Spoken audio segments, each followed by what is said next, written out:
சரி, அடுத்த தகவல் ஸ்டூடியோ டிஸ்கஷன்.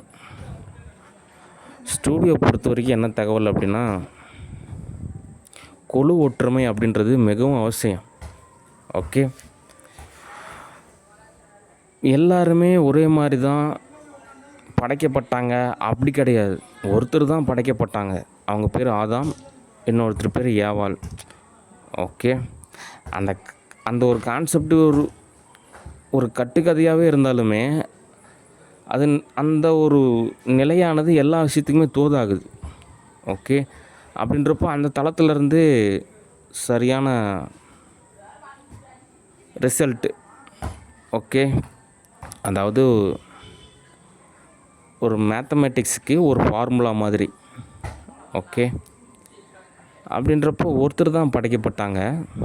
அதுக்கப்புறம் நிறைய எரர் ஏற்பட்டுருச்சு. அதுக்கப்புறம் பல்கி பெருகினவங்கிட்ட நிறையா லிமிட்டேஷன் இருந்தது. அதனால் ஒவ்வொருத்தரும் ஒவ்வொரு குழு, அதாவது தங்க வேலை செய்கிறவங்கெல்லாம் ஒரு குழு, வெள்ளி வேலை செய்கிறவங்க ஒரு குழு, ஆசாரி வேலை செய்கிறவங்க ஒரு குழு, கொத்து வேலை செய்கிறவங்க ஒரு குழு. ஓகே, அதே மாதிரி தான் சினிமா இண்டஸ்ட்ரி அப்படின்றதும் ஒரு குழு. ஓகே, அதனால் குழு ஒற்றுமை இருந்தால் தான் அதிகப்படியான தொகை கிடைக்கிறதுக்கு சான்சஸ் இருக்குது. ஓகே, ஒவ்வொரு விஷயமும் தோதாகும்.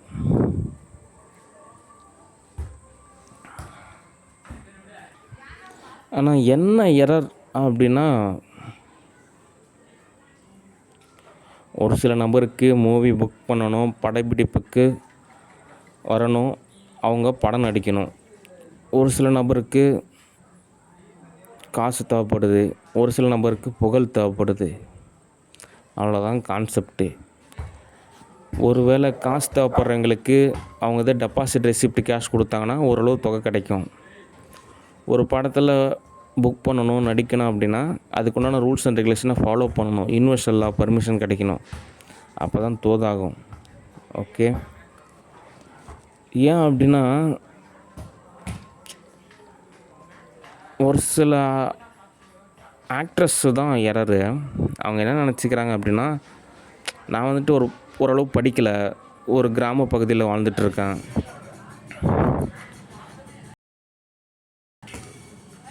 ஒரு கிராமத்துக்கார மாதிரி நினச்சிக்கிறாங்க. நாங்கள்லாம் நல்லா இங்கிலீஷ் பேசுவோம், படிப்போம், அதனால் நாங்கள் ஒரு விளையாட்டு விளையாடுறோம் அப்படின்னு அவங்க நினச்சிக்கிறாங்க. ஆனால் அப்படி கிடையாது. இருக்கிறதுலையே நம்பர் 1 ஸ்டூடியோ அப்படின்னா அது USA ஸ்டூடியோ தான். அது எல்லாருக்குமே தெரியும். அங்கேயே நான் தான் மூவி புக் பண்ணுறேன். ஓகே, அந்த ஸ்டோரி, ஸ்க்ரீன் ப்ளே, டைலாக் எல்லாமே நான் தான் எழுதுகிறேன். ஓகே, அந்தளவுக்கு குவாலிஃபைடாக இருக்கேன். அதனால் அந்த ஒரு சில கேரக்டருக்காக நம்ம அந்த விதமான ஒரு பதத்தில் இருக்க வேண்டிய சூழ்நிலை இருக்குது. ஓகே,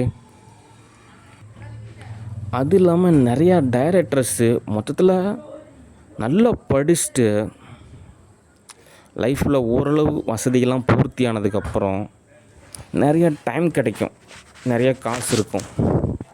அப்படின்றப்போ ஏதாவது ஒரு பயனுள்ள ஒரு விஷயத்தை செய்யலாமேன்னு சொல்லிட்டு ஒரு உச்சபட்ச நிலையில் ஒரு பணி அப்படின்ற மாதிரி தான் ஒரு திரைப்படத்துறை பணி. ஓகே, ஒரு சில ஆர்டிஸ்ட்டு, ஒரு சில நபர் இந்த மாதிரி நான் ரொம்பவே ஜீரோவில் இருந்தேன், இப்போது கஷ்டப்பட்டு உழைச்சேன், சம்பாரிச்சிட்டேன் அப்படின்றனால சினிமா இண்டஸ்ட்ரிஸ்னாலே அது ஒரு வறுமையான ஒரு இண்டஸ்ட்ரி, ஒரு ஏழைங்களை எல்லாத்தையும் அரவணைக்கக்கூடிய ஒரு இண்டஸ்ட்ரி அப்படின்ற மாதிரியான ஒரு நிலை இருக்குது. ஆனால் அப்படி கிடையாது. எல்லாமே காஸ்ட்லி. ஒரு கேமரா இருந்தாலும் சரி, ஒரு பாட்டு பாடுறவங்களுக்கு காசு கொடுக்குறதாலும் சரி, மொத்தத்தில் சினிமா அப்படின்னே ஒரு காஸ்ட்லியான ஒரு விஷயந்தான். ஓகே, அது தயாரிப்பு நிறுவனங்கள்லாம் அந்த மாதிரி தான். ஓரளவு எல்லா வகையிலும் குவாலிஃபைடான ஒரு உச்சபட்ச நிலையில் இருக்கக்கூடிய ஒரு நபர்களாக தான் இருப்பாங்க. ஓகே, அதனால் அந்த வகையில் தான் ஒரு தோதான நிலையில் இருப்பாங்க. ஆனால் இந்த சோப்பனாங்கி எப்படியாவது நான் மூவியில் நடிக்கணும், காசு சம்பாதிக்கணும், பப்ளிசிட்டி ஆகணும் அப்படின்ற மாதிரி ஒரு உந்துதல் இருந்தாலுமே தேவ் ஸ்டூடியோவில் அக்செப்ட் பண்ண மாட்டேங்கிறாங்க. நிறையா டைரக்டர்ஸு வேண்டாங்க, மூவி புக் பண்ண வேண்டாம், படப்பிடிப்புக்கெல்லாம் கூப்பிட வேணாம், சினிமா இண்டஸ்ட்ரிக்கே வேணாங்கன்னு சொல்லிட்டு ஒரு முடிவே எடுத்திருக்காங்க. அதுக்கு நிறைய காரணம் இருக்குது. நானே நிறையா டைம் சொல்லியிருக்கேன். சென்னை போகும்போதெல்லாம் பயங்கர ஆட்டம், நிறைய எரரு, நிறையா டேமேஜ். அதனால் தேவ் ஸ்டூடியோ நாட் அக்செப்டடு சோப்பனாங்கி. அடுத்து கேரளா ஸ்டூடியோவில் ஓரளவு தோது பார்க்கலாமா, இது ஏதோ கேட்டில் நின்றுருக்கிற மாதிரி நான் உள்ளே விட மாட்டேன் அப்படின்னு இது தன்னைத்தானே மட்டுப்படுத்திக்குது. அதனால் சினிமா இண்டஸ்ட்ரின்றது தோதாகாது. ஒரு இல்லறவியலான வாழ்வியல் அப்படின்றப்போ இவங்க தரப்புலேருந்து காசு செலவு பண்ணுவாங்கன்னு கேட்டால் ஒரு கொஸ்டின் தான். அது மிங்கல் படுத்தக்கூடாது. நான் சொல்கிறது சோப்பனாங்கி மட்டும்தான். அதனால் நான் நல்லா சம்பாரிச்சிட்டு ஒரு வீடு வாங்கினதுக்கப்புறம், கார் வாங்கினதுக்கப்புறம், என்கிட்ட பேங்க் பேலன்ஸ் இருக்கிறதுக்கப்புறம் நானும் கூப்பிடலானும் சோப்பனாங்கி வரும் அப்படின்னா ஓகே. ஆனால் அந்த ஸ்டேட்டஸ்க்கு இப்போலேருந்தே பட்டர்ஃப்ளை அட்டாக் செய்வோம். ரெஸ்ட் எடுக்கக்கூடாது, வேலைக்கு துரத்து விட்டுட்ருப்போம், அதை பண்ணோம் இதை பண்ணோம், அப்போ தான் காசு கிடைக்கும், அப்போ தான் நம்ம செட்டில் ஆக முடியும் அப்படின்னா தோதாகாது. ஓகே, நீ தான் வேலைக்கு போகணும். ஓகே, உன்னோட கர்ம வினைப்படி நீ சம்பாரித்து நீ தான் செலவு செய்கிற மாதிரியான ஒரு நிலை.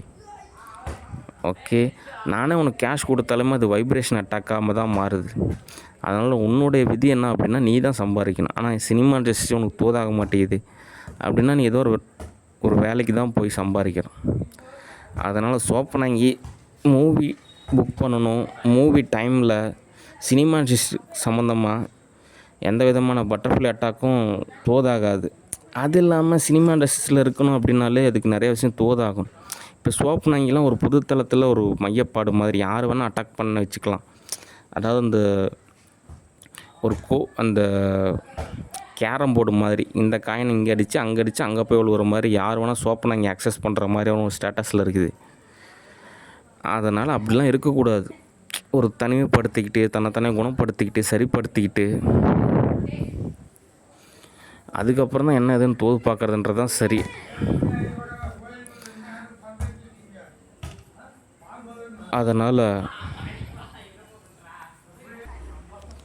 அதனால் சோப்பனாங்கி சினிமா இண்டஸ்ட்ரி நிகழ்வாக உனக்கு எதுவும் தோதாகாது. நான் வேணால் அப்பப்போ வேணால் கேஷ் கொடுக்கலாம். ஓகே, அடுத்து பாலிடிக்ஸை பொறுத்த வரைக்கும் ஒரு வேளை டிஎம்கே ஜெயிச்சிட்டாங்க அப்படின்னா நமக்கு எம்எல்ஏ பதவி கொடுத்துருவாங்க அப்படிலாம் நினைக்கிறதுன்றதெல்லாம் தோதாகாது. ஓகே, அந்த ஏதோ ஒரு வகையில் ஒரு நிலையில் ஆளுமை செய்யலாம் அப்படின்றது உனக்கு தோதாகாது. ஏன் அப்படின்னா உன்னுடைய ஓஎஸும் சரி கிடையாது, உன்னுடைய சாஃப்ட்வேரும் சரி கிடையாது, உன்னுடைய கோடிங்கும் சரி கிடையாது. ஓகே, அதனால் மக்கள் பக்கம் அப்படியே நீ ஒரு ட்ரெண்டாக இருக்கலாம். ஆனால் நீ ஒரு மையப்பாடு அப்படின்றப்போ ஒரு டைரக்டரு அவங்க தான் அந்த மாதிரி நடிங்க, இந்த மாதிரி பேசுங்க, அவங்க தான் நீங்கள் ஒரு பொம்மை மாதிரி தான். ஓகே, அதனால் மற்றவங்களை டீல் பண்ணுற மாதிரி என்னை டீல் பண்ணணும்னு நினைக்காதீங்க. அப்படின்னா நானும் ஒரு டைரக்டர் தான். ஓகே, அதனால் உங்களுக்கு நிறையா எரர் இருக்குது. அதனால் இப்போதைக்கு உங்களுக்கு ஒரு 3 வேளை சோறு தங்கறதுக்கு இடம் இருக்குது. கம்முன்னு சாப்பிட்டுட்டு கம்முன்னு இருந்தீங்க அப்படின்னா ஏதாவது தோதாகிறப்போ தோதாகலாம். அல்லது ஏதாவது எரர் ஏற்படுத்திகிட்டே இருந்தீங்கன்னா ஏதாவது ஒரு நிகழ்வு நிகழ்கிறதுக்கு சான்சஸ் இருக்குது. ஏன்னா யூனிவர்சலாக மாதிரிலாம் கிடையாது. எனக்கே பயங்கர ரிவிட்டாக இருக்குது. அதனால் உங்களுக்கெல்லாம் கன்ஃபார்ம் ரிவிட்டு கிடைக்கும். அதனால் பொறுமை, பதமை, பக்குவம். ஓகே, அது இல்லாமல் நீ அந்தளவுக்கு ஒர்த்தே கிடையாது. உன்னால் எனக்கு நஷ்டம் தான் கிடச்சிருக்கு. ஓகே, லாபம் எதாக இருந்தால் கூட பரவாயில்ல. 1 லட்ச ரூபா காசு கொடுத்ததுக்கு திரும்ப எனக்கு தான் எரர் ஆகுது. ஓகே, அந்த காசு திரும்ப கேரளா ஸ்டூடியோவில் போய் கொண்டு போய் கொடுத்துரு. ஒரு 10,000 மட்டும் வாங்கிக்கிங்க. ஓகே, ஏன்னா நம்ம நல்லது செஞ்சால் கூட திரும்ப நமக்கு அது ஒரு நல்ல ரிசல்ட்டு கிடைக்க மாட்டேங்குது. என்னென்னா யூனிவர்சல் அவ்வளோ ஒரு எரராக இருக்குது. அதனால் சோப்பனாங்கியோட எரர் நிலைக்கு ஏதாவது ஒரு டேமேஜ். அதனால் நம்ம ஒரு பக்குவம் அப்படின்றது அவசியம். காலையில் டைம்லாம் வரக்கூடாது. பேயினா நைட் டைமில் தான் வரணும். அப்போ தான் ஏதாவது தோதாகும். ஓகே, அதனால் பேயாக இருக்கக்கூடிய நீ பகல் டைமில் நாட் அலோடு. ஓகே,